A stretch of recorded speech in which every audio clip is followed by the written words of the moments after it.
¿Qué tal, amigos? ¿Cómo están? Estamos dando inicio a un nuevo capítulo de Jóvenes Politiqueros. Hoy les traigo un programón. Si ustedes hace tiempo que estaban esperando, buscando en redes sociales a lo mejor esta semana un buen programa, bueno, hoy día les traemos un capitulazo, así que estén atentos. Y todo esto gracias nada más y nada menos que a nuestros amigos de Cunia Estudios, que siempre están ahí presentes y nos reciben de la mejor manera. Ya vamos a estar hablando al respecto, pero no me encuentro solo. Como siempre tenemos un tremendo panel para dar inicio. No solamente estoy yo, Cris Rojas, sino que me acompaña una creadora de contenido.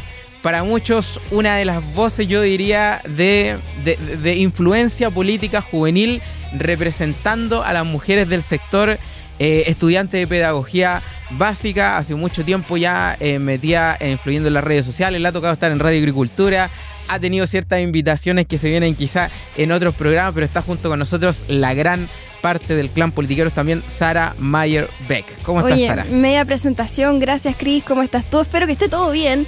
Los que nos están viendo en casa les mando un gran abrazo. Hace rato que no estaba por acá en el programa, así que estoy muy feliz de estar de vuelta y con todo. Se viene un debate, un programazo, como dijo Cris, así que muy contenta de estar acá. Tenemos un gran invitado, así que va a ser un honor debatir contra el que van a presentar contra ahora. quien viene.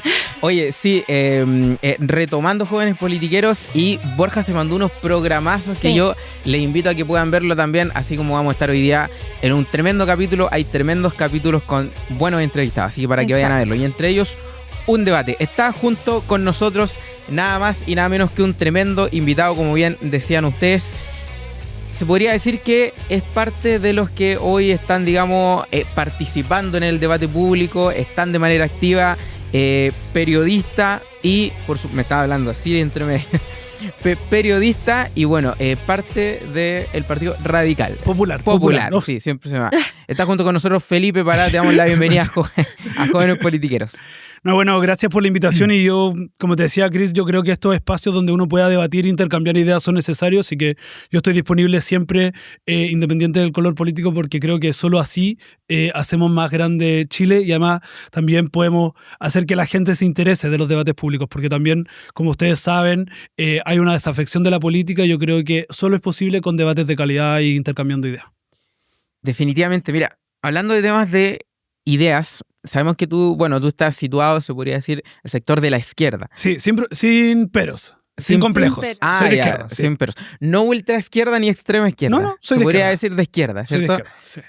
Parte de la juventud es de la izquierda. Hay un concepto que quizás me gustaría poner sobre la mesa y que comencemos a sacar de las distintas aristas que puedan salir de dicho concepto, y es el concepto woke. Que yo me imagino que todos, quizás los que nos están viendo en la casa, lo han podido escuchar. Queremos plantearlo sobre la mesa. Es parte, o es el wokeismo, se podría decir, también lo que necesita Chile, las ideas de las cuales debiese ir centrada. Prácticamente en breve descripción podría ser como se define en cierta manera, porque la palabra significa despierto. Pero dejemos y parte de la que lo definamos en el debate. Parte de la descripción la vamos a ir sentando dentro del debate, pero en base a tu perspectiva, ¿es el wokeismo lo que necesita Chile? ¿Qué es lo que es el wokeismo para ti? Sí, mira, hablemos sobre aquello. Yo creo que ustedes como dueños de casa deberían partir definiéndolo. Se los decía detrás de cámara porque creo que desde ese punto de vista es posible intercambiar ideas, porque yo me imagino que ustedes a eso le tienen una crítica. Entonces me gustaría saber qué opinan ustedes o cuál es su concepción del wokeismo y cómo lo vamos desmenuzando, pero sí. Mira, partamos de una base. Se sabe qué significa la palabra despierto, que tiene que ver con, ¿cierto? Pero en base a una descripción más lineal y no en base a las críticas que uno puede tener, se define como una persona consciente de las injusticias sociales, ¿cierto? Y prácticamente comprometidas con la equidad y con la inclusión en base a lo que se define como la palabra woke. Ahora, hay ciertas críticas al respecto que nosotros podamos tener, pero me gustaría quizás conocer desde tu lado, desde tu vereda, desde la izquierda, cómo llevar a la práctica, digamos, el concepto woke en lo que respecta a la realidad del país. Cris, igual respondiendo un poco la pregunta que hizo Felipe, que igual me parece válida, que ¿cómo lo definiría Sara Mayer Beck? Yo creo que muy bien como partió Cris, woke en inglés significa el despertar frente a las injusticias sociales, que supuestamente es como la batalla que da la sociedad, esta gente que despertó frente a todas estas cuestiones que supuestamente ha sido una justicia durante los siglos de los siglos. Creo que me parece fundamental y en particular la crítica que hago yo siempre en todos los programas en los que estoy es que el wokismo se ha tomado de tal forma en que se han aprovechado, en particular un sector de la política que es la izquierda, se ha aprovechado de este movimiento como un arma, como una bandera de un poco imponer ciertas cuestiones como ciertas en el debate público cuando no necesariamente lo son. Yo creo que por lo menos esa es mi visión respecto al wokismo. No sé qué piensas tú, Felipe. Sí, mira, yo creo que si pudiese definirlo en una palabra, soy todo lo que la palabra representa. Y no para arrogarme una representatividad de nada, porque yo creo que cada uno, desde sus distintas veredas, aportan a una construcción de un ideario que es colectivo. Pero desde mi historia militante, que yo les contaba un poco, hablamos un poco de eso antes, fuera de cámara, me he sentido parte de todas aquellas luchas. O sea, soy una persona que me identifico como homosexual, y eso lo he dicho públicamente en todos los lugares. También uno enfrenta, por reconocerlo públicamente, críticas de aquello. O sea, yo cada vez que me pongo a leer los comentarios cuando voy a programas de debate nacional, como Sin Filtro y aquellos, nadie centra su crítica en mis ideas, sino que en mi orientación sexual. Entonces, yo, como una persona homosexual, que lo reivindico, quiero decir que además tengo una trayectoria de lucha. O sea, siempre, por ejemplo, no solo me he sentido parte del movimiento ecologista, sino que he sido parte de aquello. O sea, partí militando contra la lucha de las termoeléctricas, contra Hidroaicén. Tengo una organización de aquello. Cuando fue el estallido social, nosotros intentamos impulsar desde una organización un debate sobre la transición ecológica. Eso también, por supuesto, que lo impulsamos en el debate constitucional. Y todo esto forma parte de este gran saco al que le denominan woke. Y yo creo que efectivamente, y eso es una crítica que yo he hecho siempre, hay una izquierda tradicional que esto lo ha mirado desde afuera. Para un sector de la izquierda siempre fue mucho más importante la lucha de clase, por sobre todo lo otro. Ya, y a mí ese tema me parece súper importante porque por lo menos el término wokismo, como yo lo veo un poco, si analizamos históricamente cómo se establece este nuevo socialismo del siglo XXI, podemos llegar a autores como Ernesto Laclau, Chantal Mouffe, que establecen un poco el socialismo post-marxista del siglo eminentemente XXI, en donde establecen un poco que esta lucha del proletariado ya no calienta a nadie, entonces deciden poner nuevos objetos de lucha mediante los cuales llamar un poco a la sociedad y llegar a su fin. Y por lo tanto, para terminar el punto, o sea, Ernesto Laclau y Chantal Mouffe lo deja muy claro, ya no sirve esta cuestión, ya no llama a nadie el proletario, pero hay que seguir con la misma estructura de oprimidos, opresor. Entonces establecen esta necesidad de llamar y de utilizar a estas minorías, estos identitarismos, entonces llega los LGBTQ+, el feminismo. Pero no como cambio de foco, o sea, yo lo veo distinto. Yo creo que es dar respuesta a las nuevas sociedades, porque usted, yo soy un poco más viejo que ustedes, y la adolescencia o la juventud que a mí me tocó vivir es distinta a la de ustedes. Claro. Y yo creo que la política tiene que tener esa capacidad de moldearse, adaptándose a los nuevos procesos sociales. Entonces, yo lo hablaba con un amigo ayer, comiendo comida china, que no es militante, y yo le decía, mira, yo creo que Salvador Allende decía que él creía en un socialismo con sabor a empanada y vino tinto. Y yo le decía, yo creo que eso a mí me hace mucho sentido, porque él hablaba de un ideario que comparto, pero adaptado a la realidad. Y yo le decía siempre como, a propósito de las típicas discusiones que se dan en el debate nacional, que tiene que ver con la referencia a Cuba y Venezuela, que son muy particulares, porque yo creo que cada sociedad se da su propia identidad. Tú tienes como la... No sé y esto responde efectivamente a la teoría de Ernesto Laclau y Chantal Mouffe, la que yo comparto. Y de hecho, lo woke hoy es lo que ayer le llamaban populismo de izquierda y lo que antes de ayer le llamaban de una forma distinta. Porque es como la evolución de una teoría, por decirlo de alguna forma. Ahora, Chile no, por ejemplo, en base a lo que te pueda entender de lo que estás mencionando, no debiese como preocuparse tanto quizás de Cuba, de Venezuela o de otros procesos internos de cada país. Sí, yo ¿o no? creo que no tiene sentido porque distrae de las preocupaciones en Mira. Chile, porque con la posición que uno tome, primero yo creo en la autodeterminación de los pueblos. Yo lo he dicho siempre, Ya. no tengo duda en eso. Totalmente. Creo que cada uno... Porque si uno se pone a analizar la política, país por país, partamos por un país vecino, Perú, que hoy día tiene una dictadura. Podría decir que Milei está persiguiendo a la prensa. Mira, Podría decir que en Hungría se ¿sabes prohíbe la qué? movilización. Entonces, por eso digo que no tiene sentido, porque yo creo que lo importante de esta conversación que nosotros debemos tener, creo yo, muy patuamente, es que deberíamos hablar de lo que a nosotros nos interesa, como chilenos. Porque, por ejemplo, yo creo que tú y yo tenemos una opinión distinta al desarrollo de la vida en ciudad. Ahora, De todas formas, yo pero, creo que eso... Sara, permiso, un Cris, segundo. pero Eso es contradictorio entendiendo el punto de que yo creo que es selectivo. O sea, es como que al final yo me involucro en ciertos procesos solamente cuando ciertos procesos tienen cierto interés, como digamos, hacia mi ideología. Y cuando no de mi parte. Tú fuiste a Argentina, ¿o no? He ido muchas veces. En contra de... Bueno, estando como en contra de Javier Milei en pos del movimiento LGBT, por lo que tengo entendido.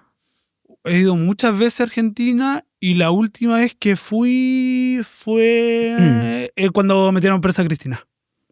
Sí. Y eso no es involucrarse, por ejemplo, en digamos, temas pero no fui a eso. De otros países. Tú en ese momento... Ya. Pero creo que... Entonces yo creo que déjame un quizá poco, Chris, eso podría generar una déjame contradicción. un poco, Chris, porque ¿no? creo que es momento para que yo me meta, porque creo que dentro de todo este concepto que tú hablas de que no nos incumbe tanto conversar un poco esta cuestión, Hungría, Venezuela, Cuba, yo creo que de cierta forma particularmente sí nos importa lo que pasa en Venezuela y en Cuba, porque precisamente hay un sector de la política en Chile que defiende la dictadura que está ocurriendo el día de hoy en Venezuela y en Cuba, lo cual es bastante importante para la discusión en particular presidencial, tener una candidata para presidente de la República, una candidata comunista que defienda y haya defendido dos dictaduras en el siglo XXI, dictaduras claras, para mí por lo menos es un choque y es de cierta forma una evidencia de que no creen un poco en este discurso de la democracia del cual se llenan la boca de palabras. Aún así, quiero hacer una distinción porque tú antes mencionaste este término de adaptarse, de que la política se tiene que adaptar un poco a los nuevos procesos, etc. A mí el término adaptación me genera mucho conflicto, en particular porque... me pasa mucho con las personas, tanto LGBTQ+, etcétera, que se creen muchísimo y toman muy personal el término wokismo, que esperan un poco que la sociedad y que el Estado se adapte totalmente a ellos. Hay una cuestión muy fuerte sobre lo que yo siento, es que mi sentimiento, es que me siento ofendido, que me da pena y lamentablemente a mí eso de todas formas me frustra mucho porque... es bastante deprimente que hayan personas que simplemente, déjame terminar, por cómo se sientan, esperen que la sociedad y el Estado reconozcan todo por su sentir y se tengan que adaptar a eso. Y por lo menos, no sé si tuviste el caso en Inglaterra de llegando un poco a los transexuales, que es una transespecie que se cambió de humano a dálmata. O en Estados Unidos, lea el apellido... Lía Thomas, que se cambió de hombre a mujer para ganar la competencia de natación. El hombre acá en Chile que grabó un TikTok vestido rosado, 43 años. Eso es déjame terminar. 43 años el señor y decía que se creía una niña de 8 años. Entonces, para mí igual es conflictivo que la sociedad determine cuestiones tan radicales y que para mí son locura y esperan que el Estado y la sociedad los acepte y los respete porque así se sienten. No, mira, yo lo creo distinto. Pero no porque no crea que puede existir de alguna forma, de alguna manera, victimización. Porque capaz que sí, y en todo ámbito, o sea, pero lo que no comparto, para no como que entrar en eso, porque lo considero un poquito caricatura, pero porque además yo me reconozco, pero tú puedes seguir mi historia de vida y no ha sido lo que me ha permitido llegar hasta acá. No, entonces, me parece estupendo. Entonces yo creo que también es minorizar, pero además yo también podría dar ejemplo. Los violadores son personas heterosexuales. Los violadores son los curas. Y eso no lo invento yo. Y eso no hay historia. Pero eso es generalizar. Entonces, exacto. Entonces por eso creo que no corresponde. Yo, distinción. Porque si tú pones el caso, 3 casos, de personas, además que no en Chile, fuera, han ocupado la causa, por decirlo de alguna forma, para ciertos objetivos, comillas, creo que también es generalizar. Por eso digo, yo no quiero Pero entrar es que, sorry, en eso pero- porque pe- nos vamos a dar una vuelta es que no va a terminar hay nunca. Hay una cuestión que yo no Pero puedo, si no tú puedo dejarla miras pasar. si tú miras los Hablen de datos... uno, hablen de uno, hablen de uno. Sí, perdón. Pero, con esto... Sí. Si tú miras los datos, las personas que cometen actos de violación son personas heterosexuales. Ya, a mí eso me llama la atención y me gustaría un poco que si tienes la estadística y el dato lo mandes Lo para puedo poder buscar, presentarlo en el debate. Y además, igual me parece un poco falta de realidad decir que todos los violadores o la mayoría absoluta de los violadores hayan sido personas heterosexuales, porque uno ve con el mismo ejemplo los curas que hayan abusado de niños, de adolescentes, hombres, que según la definición de no ser heterosexual es que tenga cierta atracción, ya sea sexual o no, de personas de otro sexo, otro género, como ustedes le quieran decir. Entonces, por lo mismo yo creo que un poco esta cuestión que tú dices, además de que puedes decir que estamos caricaturizando, cosa que me parece que en el discurso actual de la política usan mucho esa palabra, no es totalmente cierto. Además, a mí sí me parece importante que nos vayamos un poco en este tema, no porque vayamos a entrar en un remolino sin fin donde no vamos a poder llegar a ningún acuerdo, sino porque es importante establecer las visiones que tenemos cada uno al respecto. A mí me parece muy valioso que tú digas que eres abiertamente gay y hayas llegado donde estás por esfuerzo propio y no por hacerte la víctima por ser como eres, y me parece súper valioso como persona y por lo tanto es muy admirable. Sin embargo, me parece importante destacar un poco esta discusión pública, de establecer, por ejemplo, que hayan tantos de cientos de miles de géneros y que ahora puede ser hombre, mujer, gato, perro, no binario, fluido, no sé qué, porque de cierta forma me hace un poco más entender tu visión, y yo creo que para la gente es valioso un poco ver la gente que está apoyando, en el caso de las presidenciales, a Jara, que tengan un poco este discurso. Me parece importante darlo a conocer en esta discusión. Sí, pero... Ha pero más la representado estadística- bien Gabriel Boric, se podría decir como lo que se cree actualmente en la izquierda. Mira, previo a eso, para responder sobre Janet Jara. Como dice interpelación, yo creo que efectivamente la gente que nos ve y nos escucha y nos va a poder seguir en redes sociales, hay temas que son de sentido común. Y el matrimonio igualitario tiene un 68% de aprobación. La adopción de parejas homosexuales o de distinto género, porque no solo los homosexuales, tiene un nivel de aprobación sobre el 60%. Entonces, efectivamente, para las personas que nos ven, la candidata a la que yo apoyo representa eso. Sin problema, no tengo un problema con ¿Ya? eso. Y para responder sobre Gabriel, nosotros hemos compartido panel, y la gente que me sigue en redes sociales puede seguir mi historia. Yo nunca he apoyado a este gobierno, voté por el presidente Boric en segunda vuelta, no es mi gobierno, no lo voy a defender, no tengo razones para defenderlo, pero sí creo que él en particular ha representado, y acá hay un debate, porque algunos dirán más de izquierda, menos de izquierda, más de derecha, radical de izquierda, dicen algunos. Yo creo que él ha querido representar a una izquierda tradicional. Y yo diría... ¿Tradicional? Sí. Y yo diría que, si tú me preguntas cómo yo creo que al presidente Boric le ha faltado coraje para empujar algunas cuestiones que yo creo que son fundamentales y que incluso él defendía antes. Y algunos podrán decir que tiene que ver con la correlación de fuerza del Congreso. Pero yo creo que uno tiene que ser capaz de sostener, incluso de perder algunos debates, porque yo creo que eso también es parte de la democracia y del ejercicio de la democracia. Entonces, mi opinión sobre él es la que ya se conoce y la que te digo ahora. Yo creo que si lo podría decir en una palabra, creo que le ha faltado coraje. A mí me llama mucho la atención lo que dices de que Gabriel Boric es un poco de esta izquierda tradicional, que fue lo que dijiste.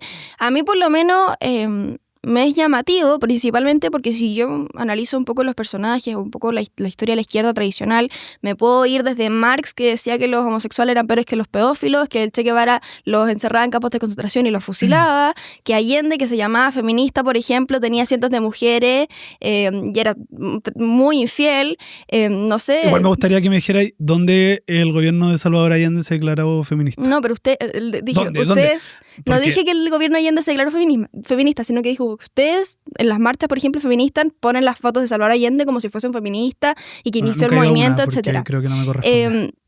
Nunca he ido a una marcha feminista. No Así sé. que nunca he visto una foto de Salvador Allende en una marcha feminista. De todas formas, me parece como importante como distinguir esta cuestión de la izquierda tradicional, porque si la izquierda tradicional es esa que en Chile votó en contra del voto femenino, a mí me parece que Gabriel Boric es harto distinto a... No, pero es retroceder, es lo que hablamos antes, o sea, como en su determinado tiempo. O sea, yo creo que el gobierno de Gabriel Boric no ha sido revolucionario, ¿cachai?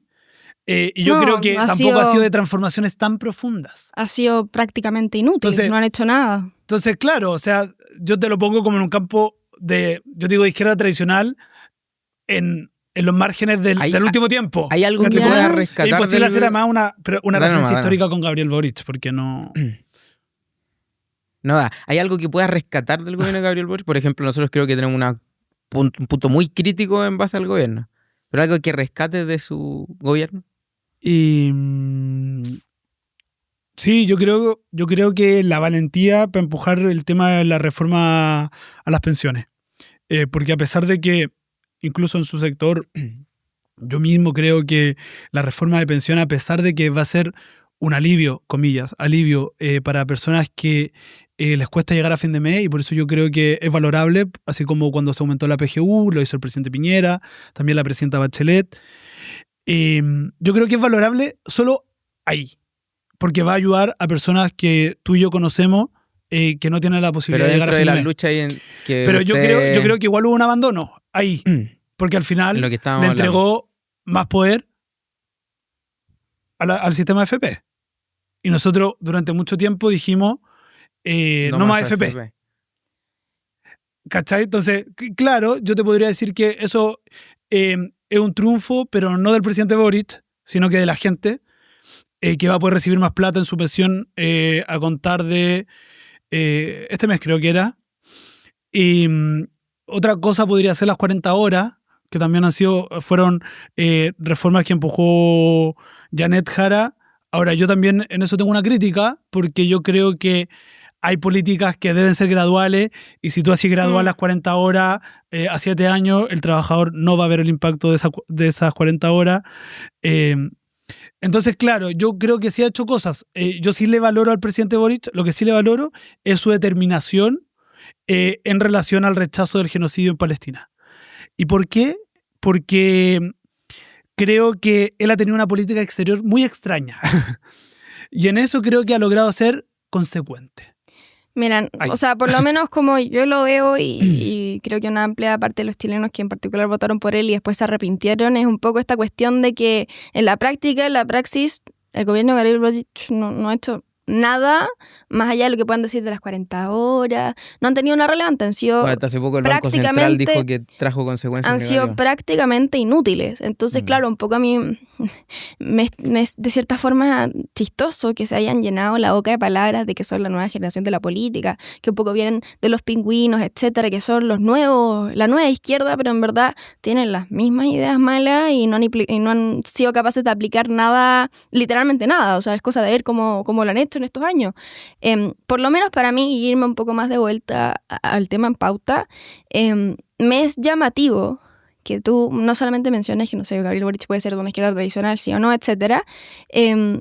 Esta cuestión que tienen constantemente el wokismo, los identitarismos, de mencionar que, por ejemplo, los hombres no pueden opinar sobre el feminismo, sobre el aborto, que, no sé, que hayan discursos establecidos, en particular sobre la tolerancia o no, porque uno ve mucho en personas de izquierda que se hacen llamar woke, que supuestamente tienen todo el alma y el corazón llenos con respeto y tolerancia, pero después cuando sale una persona de izquierda, una persona de derecha, en contra de todo lo que están, por ejemplo, defendiendo, pasa algo como, por ejemplo, Charlie Kirk en Estados Unidos, que lo asesinaron, o nos funan, por ejemplo, a mí, como me funan prácticamente todos los días en redes sociales. Entonces, no sé cuál es tu visión respecto a eso. Eso nos pasa a ambos. De hecho, yo partí diciéndole fuera de cámara que era víctima de ataques, no por mis ideas, sino que por lo que soy, en cada uno de los programas a los que voy. Y yo no lo voy a defender ni de un lado ni del otro. Y lo que sí creo, para no desviarme del tema, que hay una cuestión que tiene que ver a propósito de del no hablar de ciertos temas o de que no exista legitimidad para hablar de ciertos temas. Lo que yo te dije fue que yo no había ido nunca a una marcha feminista porque creo que no me corresponde ir. Solo eso. Yo tengo una opinión. Tengo una opinión en relación al aborto, tengo una opinión en relación a la eutanasia, tengo una opinión. Ahora, yo creo, personalmente, que no me corresponde ser protagonista de aquella historia. No te... ¿Cachai? Entiendo protagonista, pero... Pero no creo que un hombre no pueda opinar de aquellos temas. No podría atacar a alguien que tenga opinión sobre eso. Claro. Creo que no me toca ser protagonista, solo eso. No, me parece bien que creas que no te toque ser protagonista, pero sí llama la atención gente de tu sector, en particular mujeres, que tienen la chapita feminista y que digan que los hombres no pueden opinar del aborto porque no es su cuerpo, etcétera, etcétera. Si quieres podemos discutir un poco de aborto, que igual estaría interesante mencionarlo en el debate.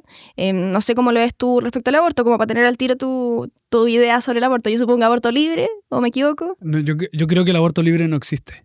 Yo creo que existe una discusión que es médica y que tiene que ver con el aborto legal. Y el aborto legal con condiciones, porque también se ha instalado, no digo que tú, porque también no está bien personalizar los debates, porque creo que uno le otorga a personas cuestiones, hacerse cargo de cosas que no ha dicho. Claro. Pero cuando se habla de aborto legal, hay gente que cree que es posible, lo voy a decir en bruto, sacarse una guagua el día antes de que nazca. Yo no creo que ese sea un método que exista en ninguna parte del mundo donde el aborto es legal. Distinto es, probablemente donde tengamos diferencia, es donde tú creas, o uno crea que la concepción de la vida, o desde cuándo parte el derecho de el no nacido, y sobre eso puede haber una discusión. Yo soy partidario del aborto legal, no del aborto libre. ¿Hasta ciertas semanas? Hasta cierta semana.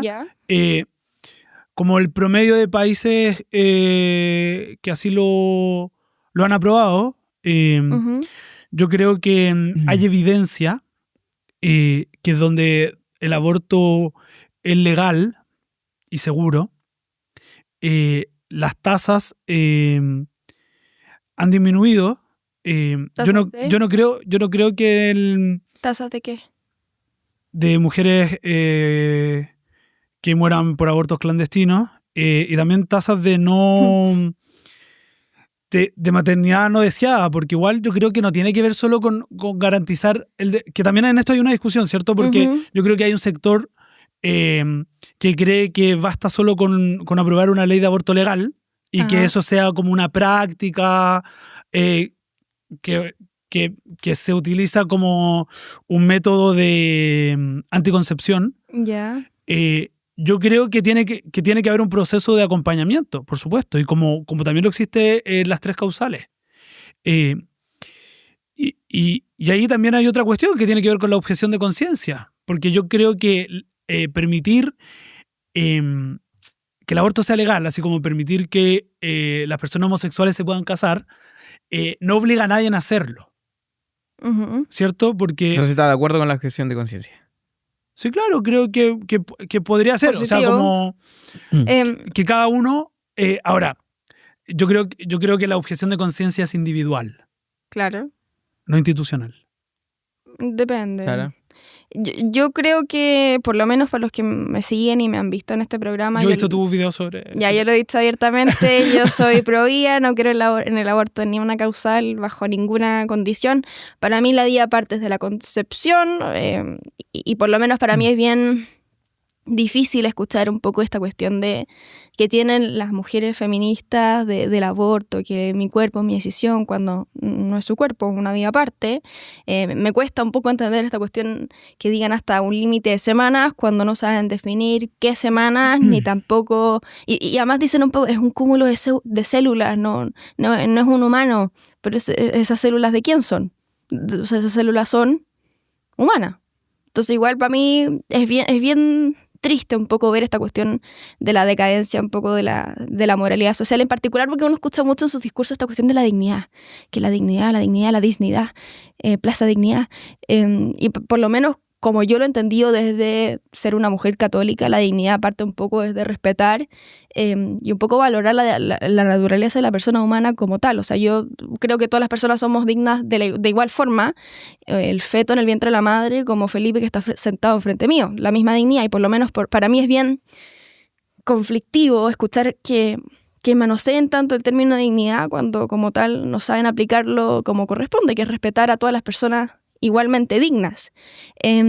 Por lo menos el aborto a mí me parece como tal un genocidio en silencio, un genocidio que no se menciona como genocidio, pero es un genocidio, porque están matando a vidas inocentes que no han cometido nada malo. En el caso de las 3 causales, que yo he entendido, por ejemplo, esta gente de centro, de derecha, que un poco planteó esta cuestión como no retrocedamos, ya se aprobaron las 3 causales, no hay que retroceder, hay que seguir como progresando, entre comillas. No sé cuál es, yo supongo que tu visión sobre la causal, por ejemplo, la violación, más o menos lo mencionaste respecto a las 3 causales, que estás a favor. Yo estoy total y absolutamente en contra, y esto lo he dicho en otras ocasiones, o sea, para mí es una frase muy clave de entender.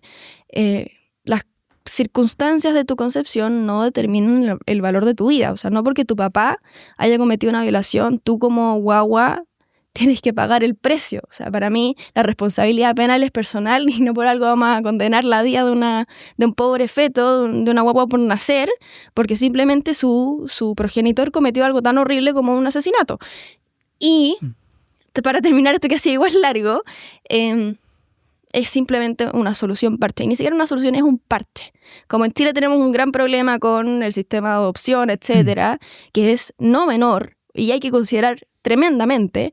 Lamentablemente para la izquierda pareciese ser mucho más factible y mucho más mejor matar guagua en vez de hacerse cargo de la dificultad del sistema y mejorar el sistema de adopción y hacer sistemas de acompañamiento para las mujeres violadas y hacer un Estado que acompañe mucho más a esas mujeres. Sí, de igual forma, voy a tratar de poniendo planteamiento, tú dices que es necesario. Sí, yo no lo veo así. Ya, sí, Ahora, dentro de la lógica de plantear preguntas más allá de ponerme en base a mi posición, se ha transformado también en un negocio en base quizá a lo que se ha venido sabiendo sobre Planned Parenthood y ciertas clínicas abortistas que han literalmente llenado de clínicas abortistas durante todo el mundo. ¿Qué opinión tienen al respecto ustedes? Sí, yo creo que no tiene sentido porque si te ponías a revisar como el caso a caso, también te permite caer en cierto eslogan y no hablar del tema de fondo, que es precisamente esto que habíamos dicho antes, porque yo sí estoy de acuerdo con que efectivamente la ley de adopción en Chile es profundamente limitada. Yo creo que ahí hay que hacerle una reforma. O sea, en Chile cada vez nacen menos niños. O sea, es una población que se está envejeciendo. Yo creo que pero ahí... eso todo el mundo. Sí, pero yo creo que ahí hay algo que hacer. Sí, hay algo que hacer. Totalmente. Y sí creo, lo conversé... Yo también tenía un podcast hace un rato, invitamos a una chica a propósito del 8M, donde ella hablaba... Y me pareció súper interesante, una académica, porque ella me decía, mira, más allá de las reivindicaciones clásicas del feminismo, yo creo que la maternidad es una cuestión que hay que debatir y discutir y en profundidad. Y yo con eso estoy profundamente de acuerdo. Por eso te digo que no tiene sentido como meterse, no, es que el negocio, no, es que si la clínica, porque te quita la necesidad y la seriedad de lo de fondo. Porque yo creo, por ejemplo, revisando los programas presidenciales, que ahí hay un tema que está ausente. ¿El tema del aborto? De la planificación familiar. Y a mí eso... Ahora, renace en base a la natalidad, por ejemplo. Me parece súper valioso lo que estás diciendo. De todas formas, tiene que haber un apoyo de la sociedad mayor a las mujeres. Y eso me parece sin duda alguna algo importante que debería existir mucho más en la política, que lamentablemente no hay prácticamente muchos políticos que sean capaces de reivindicar este problema que es grave. Las mujeres tienen que sentirse cómodas y seguras para poder tener hijos con un sistema que las apoye totalmente. O sea, esta cuestión de la sala cuna me parece fundamental. Mira, sin embargo, que utilicen ese argumento de la maternidad, por ejemplo, planeada, se presta para abusos. Mira, porque una mujer... Una cosa. Cortito. Sí. Cuando una mujer se queda embarazada por no haber usado anticonceptivos o porque quizás le fallaron los anticonceptivos, para mí por lo menos es un regalo de Dios. Y segundo... es una vida aparte y no porque ella no se sienta preparada para ser mamá va a tener el derecho de decidir si esa vida vive o no porque ella no se siente lista. Y por lo tanto hay que crear un sistema que sea capaz de recibir un Sename como muy bueno, que reciba a las guaguas, a los niños y que pueda tener un sistema seguro para esos infantes. Y de todas formas, en relación a lo que tú dijiste, tenemos que apoyar más a las mujeres en todo sentido. Mira, Sí. solo quiero decir una cosa de un ejemplo de política pública a propósito de la falta de política pública y de la falta de este debate. Uh-huh. Cuando la presidenta Bachelet asumió su primer gobierno, Uh-huh. se implementó una cuestión que eran los ajuares. Y que es que a cada mujer que daba vida se le aseguraba como un pack mínimo que incluía ropa de cama y esas cosas, que yo creo que tú podrás decir, eso es súper pequeño, pero era una política de apoyo directo a las mujeres que eran madres. No me parece negativo para nada. Y yo te digo, por qué lo menciono? Porque efectivamente falta esta discusión. Hay que mejorar. Ahora, a propósito de eso, ya entrando más a la discusión política dura, se podría decir. ¿Quién representa mejor el apoyo a las mujeres? Por ejemplo, lo que necesitan las mujeres, lo que actualmente debiese ser prioridad para las mujeres. Dentro de las... Porque ahora todos están hablando de yo todos creo los que primero temas. las mujeres. No, pero dentro de quizás de la lógica presidencial. De las dos... tú dices que por ser mujer quizás representan de mejor manera sí, claro. el apoyo a las mujeres. Sí, claro. Los hombres no. Tú preguntaste quién representa mejor. Y yo te digo, las mujeres. Son quienes más se están preocupando quizás por eso. En base a tu opinión. Deberían. ¿Qué opinas, Sara? Porque yo creo que hay una ausencia de debate. ¿Y por qué pasa esto? Porque, ahora, en general. Porque a la gente, porque a la tele, porque estos programas alternativos también permiten de hablar de cuestiones que no se hablan en los grandes debates. Uh-huh. Que es lo que yo encuentro positivo y por eso vengo. Porque yo te decía a ti, como a mí no me importa que ustedes tengan muy clara su posición política. Bien. Porque yo creo que efectivamente este intercambio permite hablar de otras cosas. Totalmente. También. Y yo creo que en el tema de mujer se está hablando súper poco porque ya no es un tema de moda. Qué bueno que tocaste el tema de las modas, me parece súper bueno.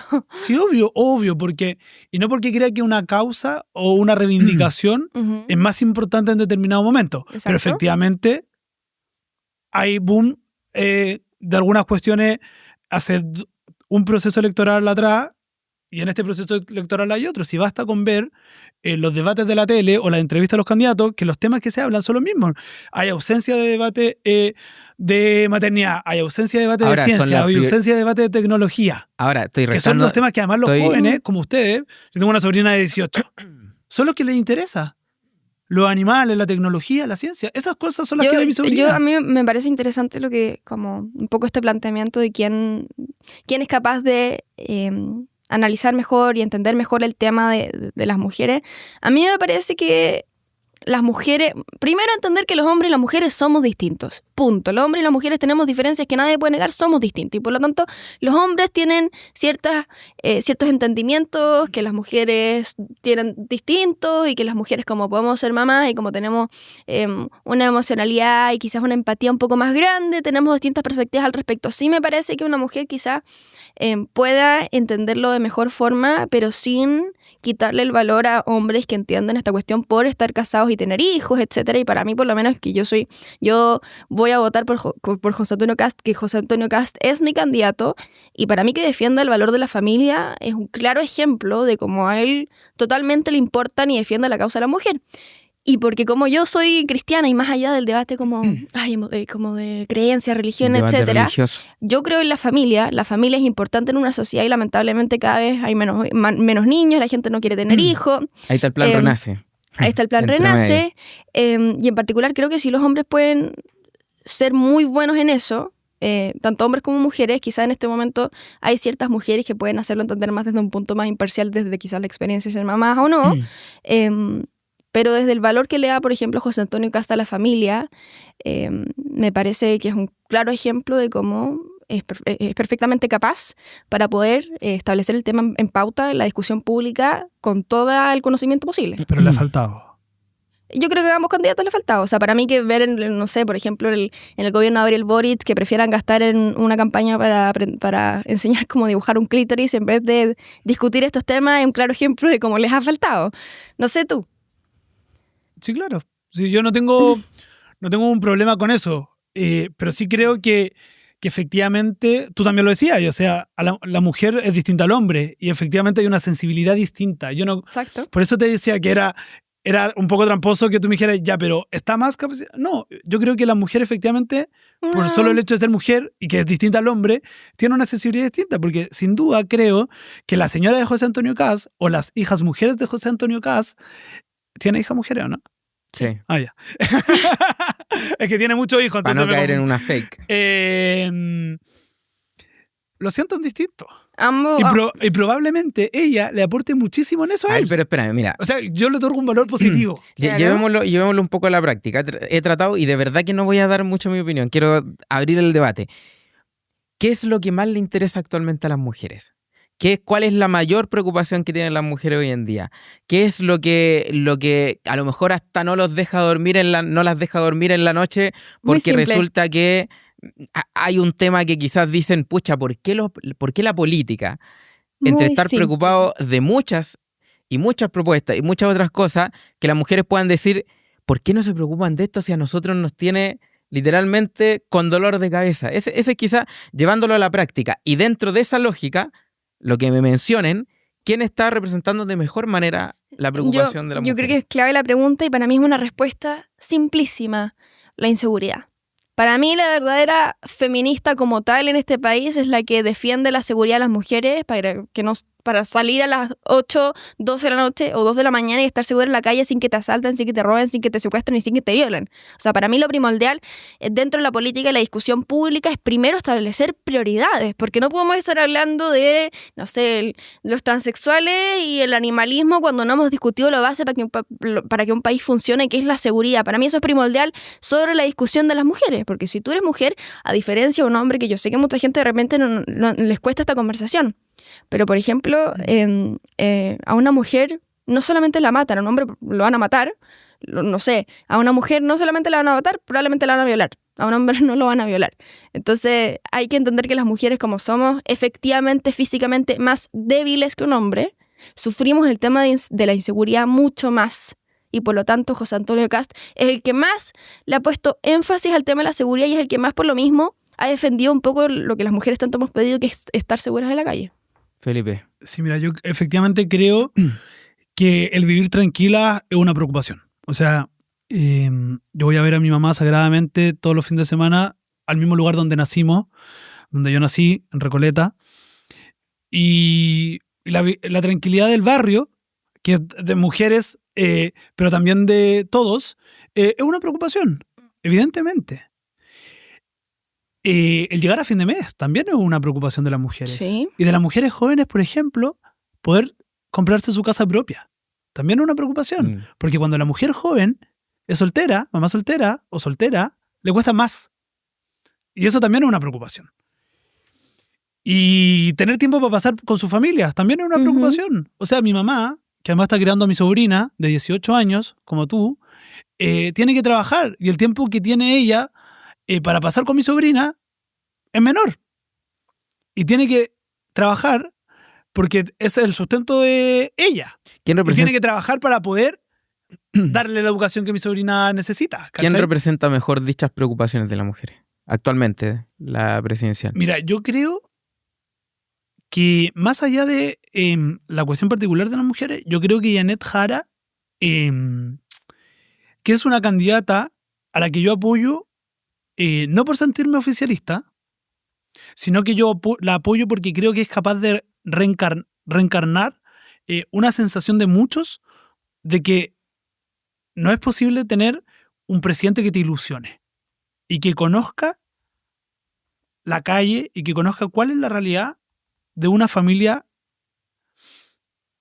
distinta a la del debate público. ¿Y por qué te lo digo? No tiene que ver con una discusión ni una lucha de clase ni nada de eso, sino que te lo digo porque yo creo que hubiese sido distinto el escenario electoral, por ejemplo, si Carolina Toá hubiese ganado la primaria.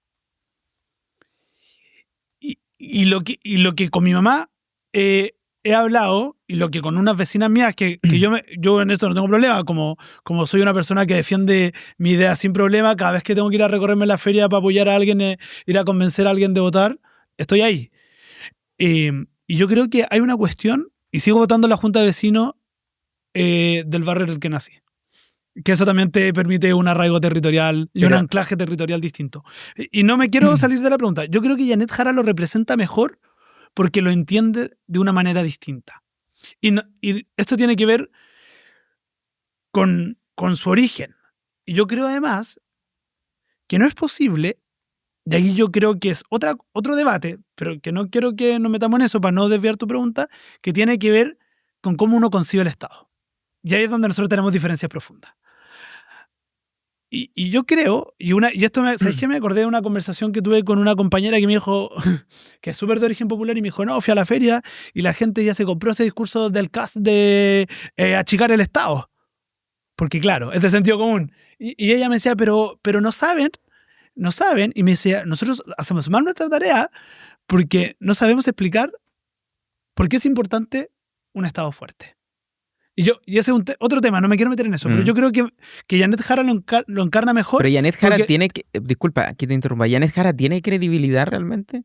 Porque hablando quizás en temas de seguridad, no le he escuchado quizás una propuesta seria en materia de seguridad estábamos estableciendo que efectivamente es como la mayor preocupación de las mujeres y en general, en todas las encuestas lo dicen. No, pero también otras cosas. Hablando en temas de no solamente credibilidad en base a propuestas, sino que credibilidad en base a que quizás una de las grandes críticas que se le ha hecho, por ejemplo, al comando de Janet Jara, es que ha sido una candidata que ha mentido mucho y se le ha pillado en sus mentiras. No, mira, entonces al final son como dos puntos. Primero, no tener propuestas serias en materia de seguridad.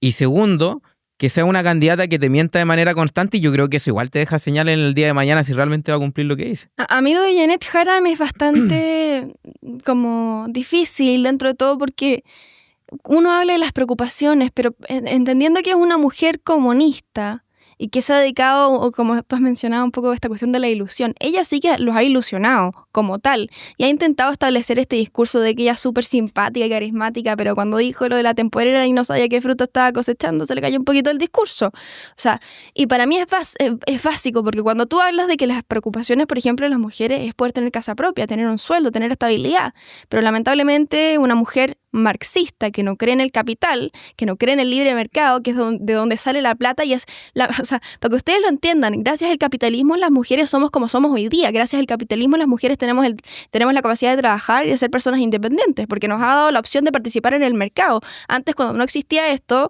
es un claro ejemplo de cómo las mujeres vivían oprimidas, como les gusta decir, históricamente. O sea, para mí es una cuestión clara y básica. Y si tenemos una candidata marxista que, como dije, no cree en el libre mercado, no cree en el capitalismo y espera, como tal, vivir un poco en este mundo quizás un poco utópico que plantea quizás Marx, es evidente que no va a ser así. Entonces, por lo tanto, esta cuestión de candidata feminista, pero es en contraria al libre mercado y al capitalismo, que es lo que le permitieron a las mujeres salir adelante, simplemente se le cae el discurso, no es feminista. Mira, voy a intentar argumentar sin caer en los últimos conceptos y después vamos cerrando. Sin caer en... Oye, libertad, dale nomás. Discusiones... No, porque lo que me parece interesante es otra cosa. O sea, como yo creo que lo bueno de acá es que podamos sacar algunas ideas en común que podamos seguir debatiendo después. Total. O sea, yo te decía, a mí me encantaría volver y para eso creo que se requiere que se dé un debate serio. Uh-huh. Y yo creo que partir desde la capacidad de gobernar, o como si es posible que ella cumpla lo que dice que va a hacer. Uh-huh. Ella, primero, es la candidata en la historia de Chile con la coalición de apoyos más amplia. Uh-huh. Y eso quiere decir que cuando uno es candidato de una coalición amplia, tiene que ser capaz de interpretar los anhelos y sueños de su coalición amplia.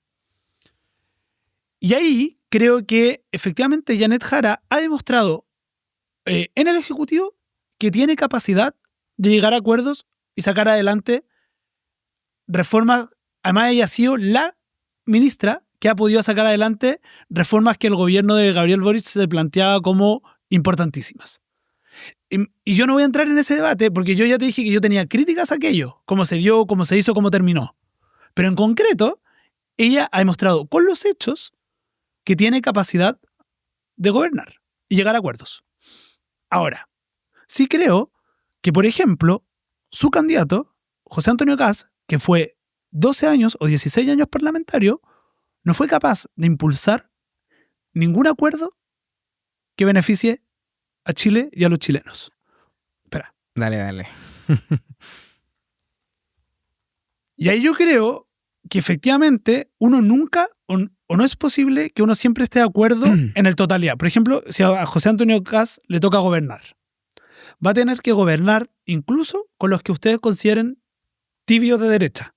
O ahí, más de izquierda, como dijo un candidato del Partido Nacional Libertario de acá del Distrito 11. El presidente de un país. Sí, ¿cachai? eso O sea, se comprende. por ejemplo, yo encuentro injusto que hayan algunos de su sector, no ustedes, porque a mí no me gusta personalizar porque creo que uno también se tiene que hacer cargo de lo que dice, que digan que el presidente Piñera fue de izquierda.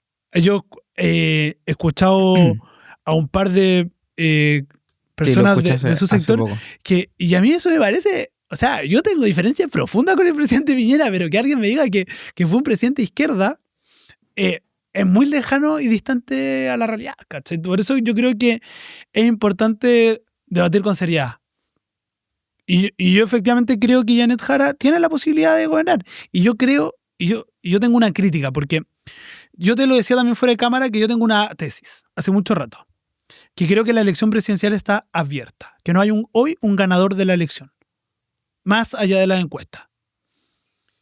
Y eso es por el termómetro social, pero también porque las mismas encuestas dicen que hay mucha gente que todavía no ha decidido su voto. Y yo creo que ahí es clave y que el candidato que va segundo, primero y tercero tienen la mayor tarea. Y yo creo que, por ejemplo, mi candidata tiene que salir a la calle.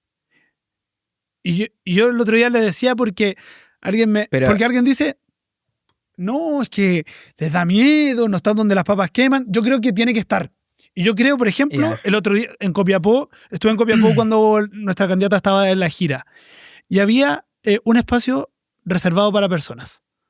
Y yo creo que eso es lo que no hay que hacer. Sí, es que porque yo creo que mi candidata puede ganar en primera vuelta si deja de ocupar las recetas que ha ocupado siempre la política. Y creo que efectivamente ella tiene que ser capaz de defender y sostener su idea. Es que ahí está el punto. Y ahí estoy de acuerdo contigo. Y déjame sumarle un punto. Solo una cosita chiquitita. Y yo creo, por ejemplo, que ella se dio cuenta que era un error retractarse de esta discusión, por ejemplo, del salario vital.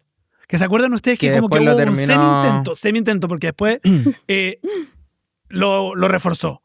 Y yo creo que esos son errores no forzados que hacen muy mal. Pero que uno tiene que tener la convicción. Por eso yo les decía que encontraba que al gobierno de Boric le había faltado convicción. ¿Le faltó convicción? Ya vamos con lo último. Quiero volver Perdón por hablar tanto. No te preocupes.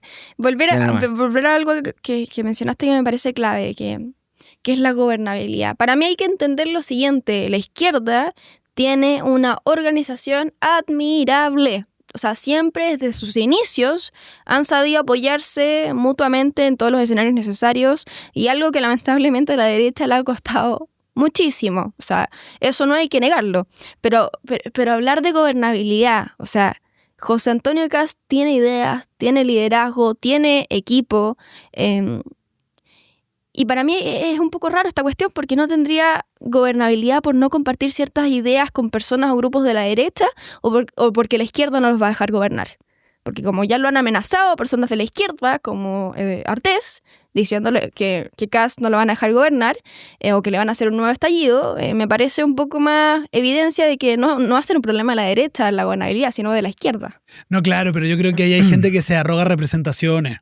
O sea, Artés no es ningún representante de la izquierda en general. Mira, ahora, yo creo que no basta solo con tener ideas, también tiene que haber capacidades. Sí. Lo que sí creo es que Artés, independiente de que no tenga mucha... y aquí sí doy mi opinión. La aguanté. Independiente de que Eduardo Artés no tenga una representación válida como para decir que él es dueño de la voz del pueblo, como él dice ser, yo sí creo que él dice lo que muchos se niegan a decir también dentro de la izquierda, porque yo sí creo que existe Exacto. efectivamente una izquierda golpista, una izquierda que estuvo dispuesto a derrocar al expresidente Sebastián Piñera, una izquierda que quería un parlamentarismo de facto, recordemos a Camila Vallejo, inventando quizás hasta mentiras, diciendo de que había una especie de digamos, de violaciones de los derechos humanos en Baquedano, en donde inventaron una serie de cosas Pero hay para un derrocar a un fondo. presidente elegido democráticamente. Por eso yo creo que las palabras de Eduardo Artés hacen más sentido por lo que representa la izquierda, una izquierda que yo sí creo que es golpista, más que porque él represente a gran parte de la ciudadanía, porque te está marcando un 1, un 2% como máximo en la encuesta. Ahí yo creo que es importante tener en cuenta eso. Sí. Oye, como último punto, me encantó, y te juro que para la próxima voy a tratar de meterme más y que todos podamos seguir con esta discusión, porque creo que quedaron varios temas en la palestra. Vamos con los últimos minutos finales y les dejo abierto quizás para que puedan hacer una reflexión final. A propósito de las amenazas de no dejar gobernar, yo creo que nadie tiene... y ustedes que son cabros inteligentes, ustedes saben que nadie tiene la representación del pueblo. De hecho, el estallido, en estricto rigor, fue precisamente aquello. O sea, de los millones de personas que se movilizaron en todo Chile, y acá también, en esta comuna, estamos grabando desde Las Condes, también se movilizó gente. Y no era gente golpista. Y no era gente de izquierda tampoco. Yo creo que no hay sector político que tenga la capacidad de arrogarse la representatividad del pueblo. Y yo creo, y siempre he creído, y no es para amenazar a ni uno ni a otro gobierno, de hecho yo tengo una crítica sobre aquello, es que el pueblo es soberano y libre de movilizarse de la forma pacífica, organizada, en su espacio, en el momento que estime conveniente hacerlo. Y no tiene que ver, yo no me organizo si la derecha está en el poder. Felipe. Yo he sido un militante Cortito, de toda mi vida. Dale. Perdón. Y yo nunca me he movilizado en un determinado periodo. Ya, eso es un punto en comparación para dejar claro. Oye, los minutos finales a tu cámara ahí para que puedas... ¿Cuál? Esta. Sí, generalidad, lo que tú quieras. Sí, no, bueno, gracias por la invitación. Espero poder estar de nuevo. Le agradezco este espacio y también invitar a la gente que nos ve a votar por la lista de candidatos y candidatas del Partido Popular en todo Chile. Eso, muchas gracias. Clarísimo. Sara Mayerbeck, reflexión final. Mira, un agrado debatir contigo, Felipe. Ha sido muy, muy agradable este debate. Me parece muy positivo que hayas venido. Y como punto final me gustaría decir y dejar claro un poco que la izquierda se ha apropiado del discurso como de la voz del pueblo, se ha hecho propio el discurso de los identitarismos y de una u otra forma se han creído los dueños de la verdad imponiendo ciertas cuestiones como ciertas y esperando que todo el mundo las acepte porque sí. Y claro, con esta superioridad moral que hemos mencionado varias veces. Y por favor les pido a la gente que nos está viendo el día de hoy que no se dejen engañar, que no les mientan. Porque Janet Jara es el mismo tipo de persona, es el mismo tipo particular de ideas, de ideología, es una mujer marxista, es una mujer militante del Partido Comunista que no cree en las ideas que Chile necesita. Y punto. Lamentablemente este discurso feminista se ha establecido, pero si uno ve como tal lo que ella cree y lo que ella defiende, se da cuenta que no es una feminista como tal. Y es lamentable. José Antonio Kast es la persona para solucionar en este momento las cosas más primordiales que Chile necesita. Y punto. La seguridad de todos nosotros, en particular para las mujeres que nos hablan de feminismo, es crucial. Y lamentablemente la izquierda no ha sido capaz de hacerse cargo. Tanto el gobierno de Gabriel Boric, que ha sido en la práctica inútil, como todos los comentarios y todas las discusiones públicas de este sector que no ha sido capaz de establecer los temas en pauta realmente necesarios y prioritarios para el país. Clarísimo, Sara Mayerbeck. Oye, desde ya te agradecemos, Felipe, que puedas sumarte en otro capítulo, que podamos hacer un debate más en general. Si quieres traer a alguien, vamos, conversamos. Y queremos aprovechar de dedicarle este capítulo a la familia del sargento segundo Gabriel Hernández de la Comisaría 30 de la Radio Patrulla, quien lamentablemente fue golpeado, le lanzaron un adoquín en la cabeza, está en riesgo vital, lo último que supimos, esto fue la semana pasada, y se encontraba en el hospital de Ipreca. Así que le mandamos un cariñoso saludo a la familia. Yo creo que si no somos capaces de nosotros defender a quienes nos defienden, entonces estamos totalmente perdidos, sobre todo en materia de seguridad. Súmense a los próximos programas. Saludos a Cunia Studios y nos vemos en un próximo capítulo de Jóvenes Politiqueros. Chao, chao. Nos vemos.